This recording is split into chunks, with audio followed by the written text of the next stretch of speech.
Bonjour, je te souhaite la bienvenue sur ma chaîne YouTube. Je m'appelle Armelle Ono. Ici, on parle généralement du couple, de la famille. Et maintenant, notre nouvelle rubrique, c'est entreprendre sa vie de femme. Et oui, c'est important. On ne se souhaite pas le bonheur, mais on entreprend le bonheur. C'est comme, je dis souvent, la vie à deux, ça prend. Alors, sois la bienvenue sur cette chaîne YouTube. Sur notre chaîne YouTube, car je ne la fais pas toute seule, tu m'aides à la faire. Je me trouve spécialement belle. Je rends grâce à Dieu pour ça. Alors, tu entendras parler aussi parce que j'assume ma spiritualité. Je suis chrétienne et mon objectif est de t'aider selon la parole de Dieu. Alors, sois encore la bienvenue. Je suis spécialement en joie aujourd'hui. Alors, on va parler des 5 attitudes de femmes à succès. Oui, c'est important. Parce que Dieu nous appelle au succès. Dieu nous appelle de réussir à tous égards. Dieu nous appelle d'être des femmes à succès. C'est important. Alors, pour être une femme à succès, tu dois développer ces 5 attitudes. C'est une attitude qui sera obligée que tu devras imposer à toi si tu veux remporter le succès dans tout ce que tu entreprends. Que tu décides d'entreprendre ta propre vie, que tu décides d'entreprendre ton couple, ta destinée de mère, ou que tu décides d'entreprendre ton entreprise, ta carrière. Développe ces 5 attitudes et je te promets qu'à la clé, tu auras le succès. Ce que fait le succès, c'est que le succès nous galvanise. Le succès nous donne de la valeur.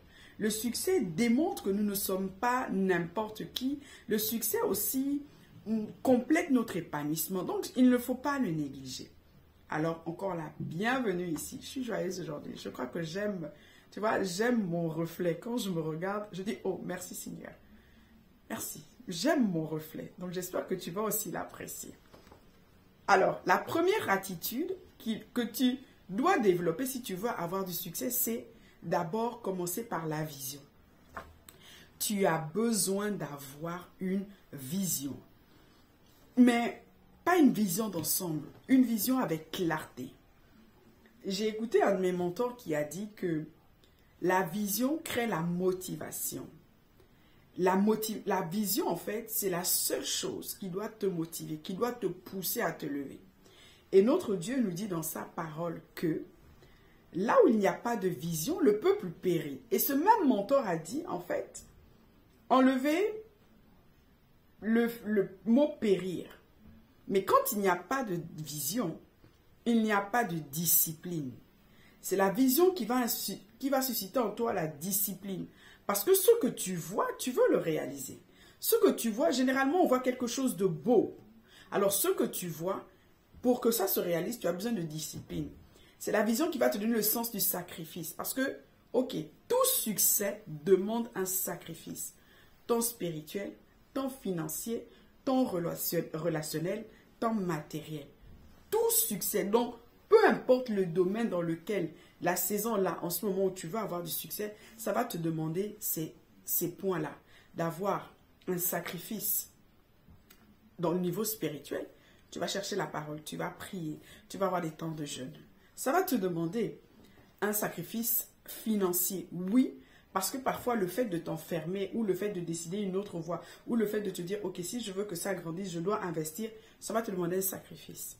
Mais toutes ces choses-là ne peuvent se manifester et tu ne peux être encouragé que par ce que tu as vu. Donc, tu as besoin. Les femmes à succès ont d'abord une vision pour tous les domaines de leur vie. J'ai une vision pour moi en tant que personne. J'ai une vision pour moi en tant qu'épouse. J'ai une vision pour moi en tant que mère. J'ai une vision pour moi en tant que femme entreprenante. C'est l'objectif que je dois atteindre. Et c'est ça, ce sont ces petits volets-là, ces différentes casquettes-là qui vont susciter en moi un certain épanouissement. Et tu as besoin de ça. Donc la première chose, c'est la vision. Sois une femme de vision. Si tu ne connais pas la vision ou tu as du mal, là, dans le couple, par exemple, regarde les promesses de Dieu et décide en fait de marcher et de te dire, voici l'objectif que je dois atteindre. Et Si tu ne connais pas ta destinée, tu as Jérémie 33, verset 3. Tu demandes à Dieu et Dieu va te révéler ce pourquoi il t'a créé. Parce qu'il a dit qu'il a créé toute chose pour un but. Et j'aime ça. Alors ça veut dire qu'en toi, il y a quelque chose. Donc va au travers de cette parole et Dieu va te révéler le but pour lequel tu es sur la terre. Ça, c'est le point numéro 1. Elle mène une vie disciplinée. Oui, tu ne peux pas vouloir être une femme à succès si tu ne mènes pas une vie disciplinée. Et quand on parle de discipline, elles disciplinent leur temps. C'est important. Moi, c'est quelque chose que j'ai vraiment eu du mal avec. Mais avec la grâce de Dieu, je commence à m'y faire et me dire que je ne peux pas passer outre. Tu ne peux pas mener une vie de désordre. Tu ne peux pas jouer avec le temps.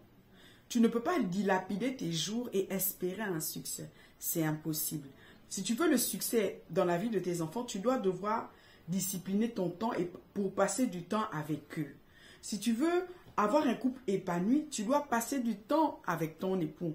Si tu veux être une bonne carriériste, tu veux faire une bonne carrière, tu dois passer du temps, peut-être à t'ajouter de la valeur pour mieux te requalifier dans l'entreprise. Donc, tu ne peux pas jouer avec ton temps. Tu ne peux pas prendre le temps qui t'est si précieux à regarder la télé. Tu ne peux pas prendre le temps qui t'est si précieux, en fait, qui est ta plus grande ressource, à te balader sur les réseaux sociaux. Tu ne peux pas prendre le temps de rêvasser. Donc, la deuxième chose, après la vision, c'est discipliner ton temps.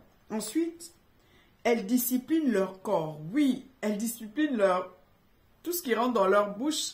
Elles disciplinent leur façon de parler. Oui, parce qu'elles ne peuvent pas parler et aller prendre des sujets qui ne correspondent pas aux objectifs qu'elles veulent entreprendre. Donc, tu ne peux pas passer du temps au téléphone et puis te dire, ok, moi je veux vivre la paix dans mon foyer ou je veux croître dans ma carrière ou je veux avoir une entreprise de succès. Donc, elles disciplinent leur corps. Et quand on parle de discipliner leur corps, elles disciplinent leur temps de sommeil.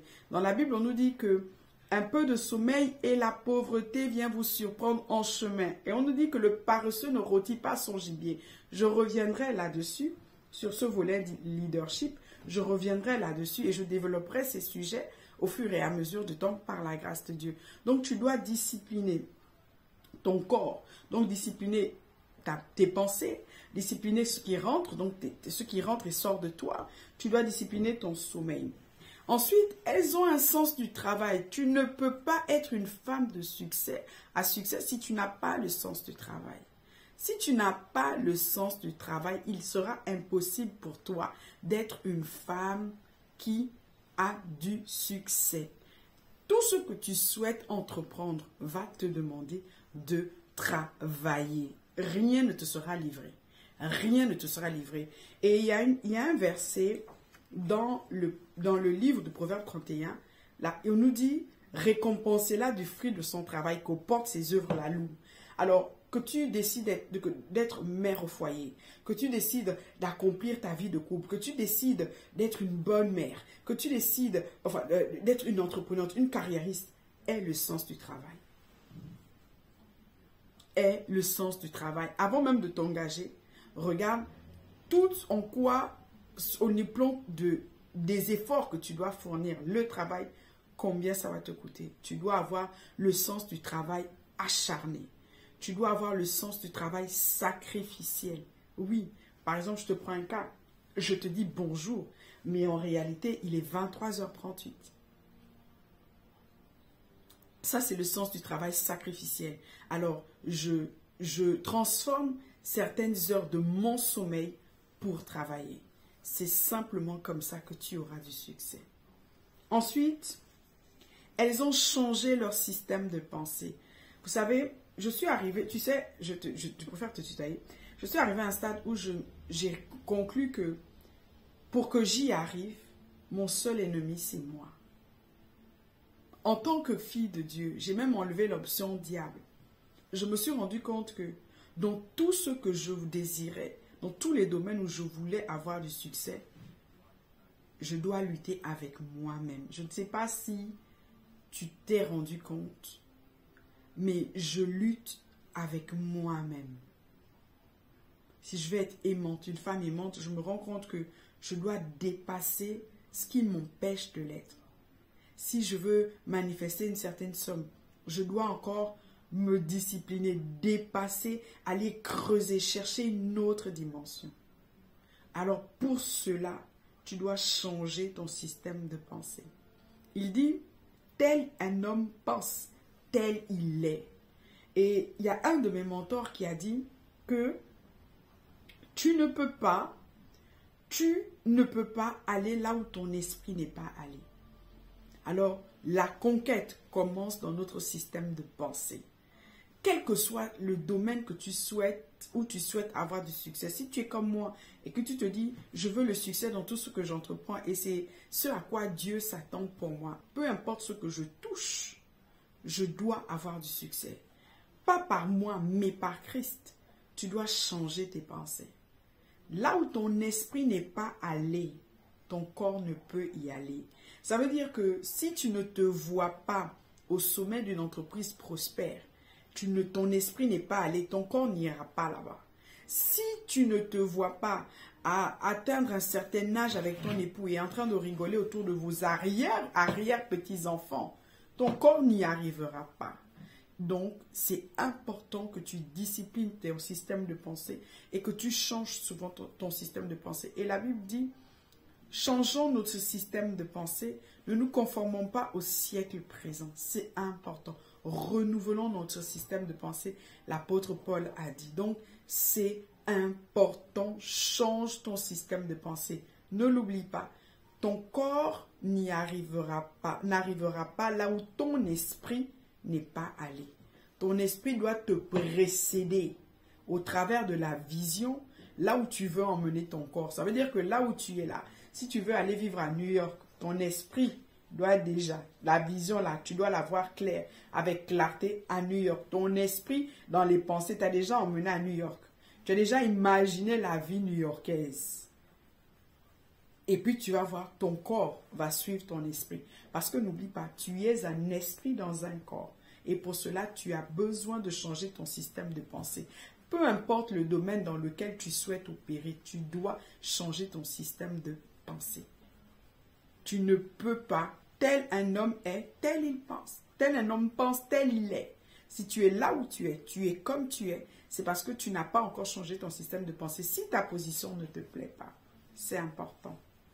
Et l'attitude, la cinquième attitude qu'elles ont, leur soif du succès n'est motivée que par l'idée de laisser un héritage. Quand on parle d'héritage, nous avons toujours tendance à parler de biens matériels. Tout ce qui est maison, tout ce qui est voiture, tout ce qui est une certaine somme financière. Mais en lisant la Bible, je me suis rendu compte qu'il y a plusieurs formes d'héritage. Il y a l'héritage spirituel, il y a l'héritage relationnel, il y a l'héritage au niveau du caractère aussi. Et tu dois être, peu importe là où tu souhaites avoir le succès, tu dois toujours te dire, ça doit être pour mes enfants un héritage.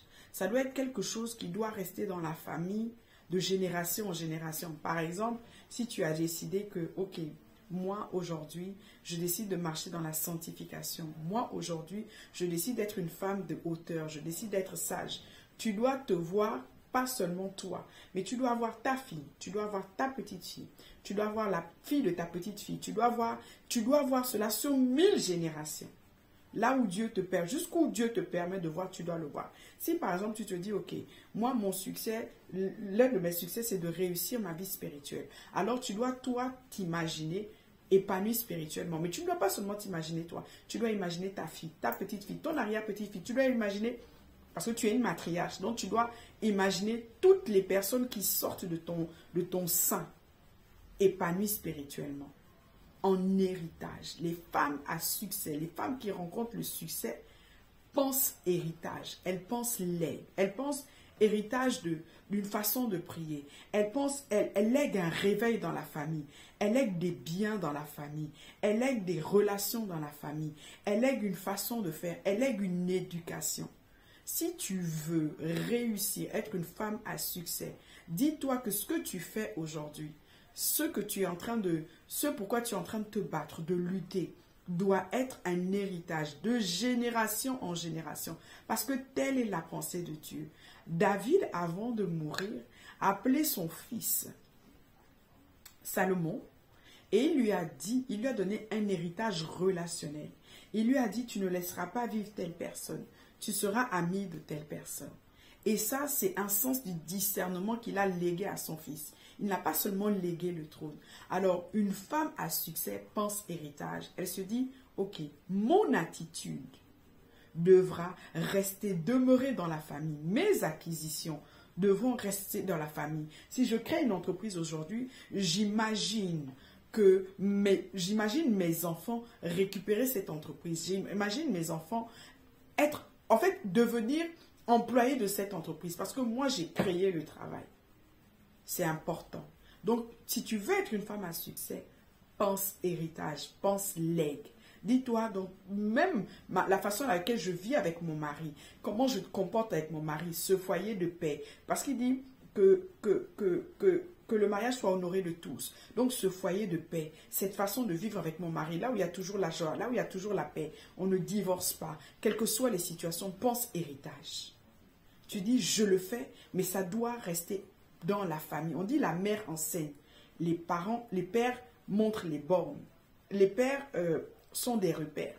Et on nous dit ne déplacez pas les bornes des anciens. Ça veut dire que l'éducation, ce que tu es en train d'acquérir, décide que, ok, ce sera une forme d'éducation. Je vais emmener une autre manière d'éduquer dans la famille. Et ça va rester de génération en génération. C'est une manière de gérer l'argent. C'est une manière d'être carriériste. Être une femme qui, non seulement, elle est déjà femme, c'est une mission. Elle est épouse, c'est une mission. Elle est mère, c'est une mission. Elle investit, c'est une mission. Mais elle décide de faire sa carrière parce qu'elle tient tout, comme la femme du Proverbe 31, avec sagesse et maîtrise. Pense héritage. Il faut que tu te dises, ok, dans cette famille, les hommes pensent comme ça, les femmes pensent comme ça. Et ça, c'est le secret des femmes qui réussissent. Que Dieu te bénisse. Je te dis à la prochaine. N'hésite pas à t'abonner, n'hésite pas à partager, n'hésite pas à laisser un commentaire. N'hésite pas aussi à liker, activer la cloche de notification. À la prochaine.